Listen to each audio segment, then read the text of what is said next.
Become defensively solid and control possession with these 4-2-3-1 custom tactics for FC25. Great to see you, welcome back to Brabbsytv. This formation was voted as the top one that you guys wanted to see. As always, any questions or feedback as we go along, stick them in the comments. I try to respond to everyone. So whether you're using this in FUT Champs and Rivals or if you want to take it offline into career mode, you're going to want to set it up as a custom tactic. To do this in Ultimate Team, hit your analog stick in, go to Team Management and fly across here to where it says New Tactic. Give it a quick name and we're ready to go. Change the tactic to custom and find 4-2-3-1. So I'm going to give you the instructions for both the 4-2-3-1 narrow and for the wide one. Just pick whichever one suits the players and their positioning best. So we'll tune in these ones first of all, and because the 4-2-3-1 is quite a structured formation, you don't want to be overriding the player roles too much, so it's best to leave the build-up style unbalanced. In the defensive approach, manually tune it and knock it back in between 40 and 45. I run mine at 42 depth. Now this might sound first of all quite a low depth, but I understand from you guys that defending is one of the things that a lot of people are struggling with, and what this does is it just makes the formation really compact and difficult to break down when it's in its defensive shape. However, when you do get the ball back, because of the roles that we're going to be giving the players, you're going to be able to control possession and build up play really quickly to get those strikers and those attacking players in behind. So that's nice and straightforward. We're going to tune in the player roles now, and some of these you can customize to your own team, and some of them you will have to keep the same. Let's quickly go through it now so you know exactly how to boss it with this formation. So starting with the goalkeeper, you've got full license to set this up whichever fits your team best. I've got Neuer in goal, so he's best as a sweeper keeper, and that's how we're going to set him up. The centre backs I would recommend work best with the role of defender and a focus of defend. Now naturally, if you have an elite level centre back that has a ++ in a different position, for example Virgil van Dijk, who's got the ball playing defender role, then you can change it if you want to. However, I recommend both of them to be set as a defender with a defensive focus. Fullbacks next, and again these are another one that I would recommend not changing. They want to have the role of fullback and a focus of balanced. So in the role of fullback, they will stick close to the defensive line and operate as a back four,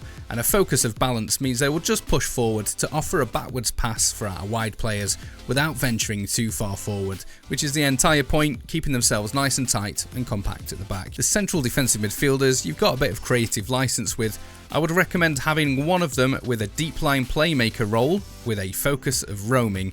What this means is they will still be a defensive midfielder, but when you do get the ball, they will push forward a little bit and become a creative outlet for you, offering a pass for your wide players and for your striker to try and dictate the play and spray the ball out in different areas. Your other CDM has to have a defensive focus to balance this out. However, what role they have is entirely up to you depending on what players you have at your disposal. Because I have Kimmich, I'm going to put him as a role of deep line playmaker, but with that defensive focus to ensure that he stays in his position, ready to sweep up any counter-attacks that may occur against us. One of your wide players you want to be set as a role of inside forward with a focus of balance. This means they will still operate as a winger when you're out of possession and when you're in your own half. However, when you're in the attacking third, they will then curve their runs inwards to offer an outlet for both your striker and your central attacking midfielder, and almost make themselves a bit of a second striker. To balance this, your other wide player should be set as a winger with a focus of balance. These will act like a traditional winger, staying out wide, offering an opportunity for those diagonal balls out from the fullbacks, but also it means it will spread the opposition defence, giving your striker the opportunity to make runs in behind those two centre backs. If you're using the 4-2-3-1 narrow formation, I recommend having this one as a half winger and set this one as a playmaker with balanced instructions. However, for this demonstration, I'm going to keep it in the 4-2-3-1 wide. Now then, these attacking two, you have full creative license with this central attacking midfielder, depending what type of player you have. Because I have a Pender who is a very attacking player, I give him the role of shadow striker with an attacking focus. Don't worry too much if you're like me and you have a player that will have an exclamation mark saying they're out of position. They will still perform perfectly fine in this role. It just means that they won't be making as many AI controlled runs, but for this purpose it doesn't actually matter because we want them sat into the middle ready to spray some through balls for our strikers, and then make a late run afterwards, which we can trigger ourselves. Finally, for your striker, there's two roles that I recommend for this one. You can either set them up as an advanced forward, or you can set them up as a poacher, whichever one complements your striker the best. Those two roles focus primarily on making runs in behind and getting in between the defenders and into attacking positions. These essentially are going to be the goal scorers of your team. So there's a secret to attacking really effectively in this formation. So let's go into some demonstrations now so you know exactly how to use this to propel yourself up those divisions. This formation is really compact in the defensive phase. It's also really well structured on the turnover with those two CDMs, so you'll never be short of a passing option, which means you can quickly transition from defense to attack. This gives it great balance across the pitch. My advice on the defensive phase is to switch to one of the defensive midfielders as soon as practical. This means your back line can stay in shape and become difficult to break down. Once your opponent's passing options are limited, this forces more mistakes and a riskier approach, giving you an increased likelihood of defending better.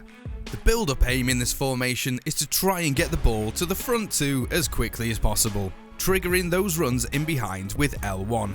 This makes it not only defensively solid, but the perfect counter-attack formation. Once you get used to it, enjoy not conceding a single shot on goal. See ya! The wide midfielders mean you're never going to be isolated around the penalty area. Meanwhile, that inside forward's late attacking runs are the perfect decoy to unlock the opponent's defence. All these different build-up methods give you plenty of time to ask that important question, how do you like your chips? As always, this formation comes approved by that Silver Prince from Ghana. A chimpo! If you enjoy improving at this game, it's an amazing community here and completely free to hit the subscribe button. If you could give it a quick like and a comment, that really helps me out. But enjoy these tactics, and I look forward to seeing you in the next one. To win at life, I never miss, that's fact. Taking big swings, put your hand to the bat. Put me in the ring, you'll go out in a bag. Cause I sing what I mean and I bring it to the mat.